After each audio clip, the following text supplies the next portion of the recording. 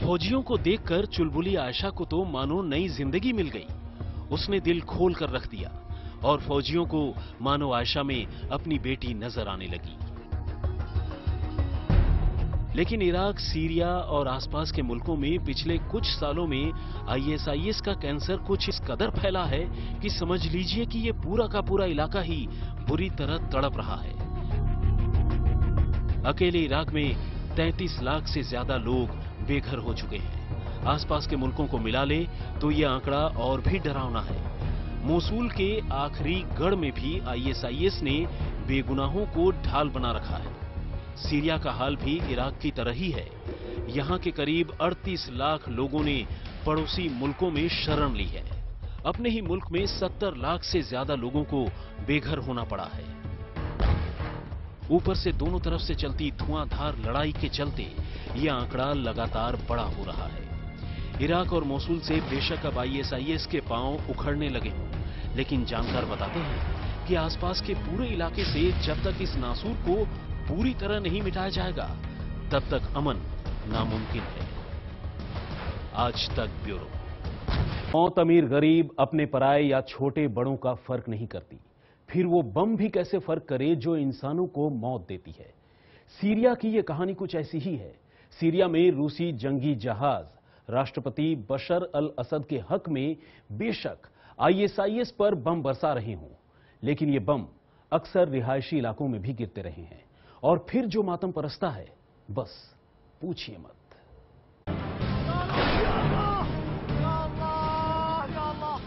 आसमान में उड़ान भरते फाइटर जेट्स और उनसे होती बमबारी को देखकर आप जमीन पर होने वाली बर्बादी का अंदाजा तो लगा सकते हैं, लेकिन असल में बर्बादी क्या होती है ये जमीन पर रहकर ही देखा जा सकता है।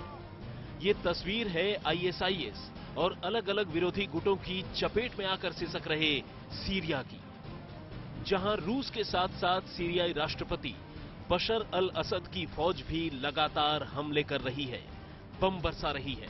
लेकिन दिक्कत यह है कि ये बम सिर्फ आतंकवादियों पर नहीं बल्कि सरकार के विरोधियों और यहां तक कि बेगुनाह शहरियों पर भी बरस रहे हैं। अब ये देखिए, सीरियाई शहर एलेप्पो की गलियों में इस वक्त कुछ बच्चे खेल रहे हैं, लेकिन अगले ही पल यहां कुछ ऐसा होता है जिसे देखकर रोंगटे खड़े हो जाते हैं।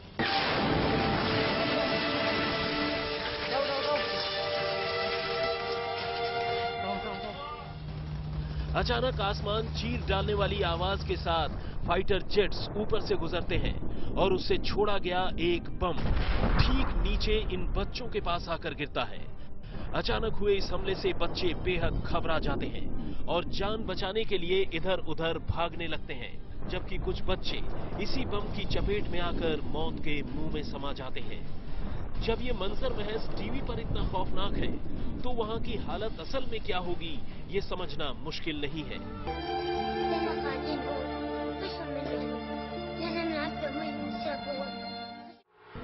मुनीश देवगन के साथ आज तक ब्यूरो।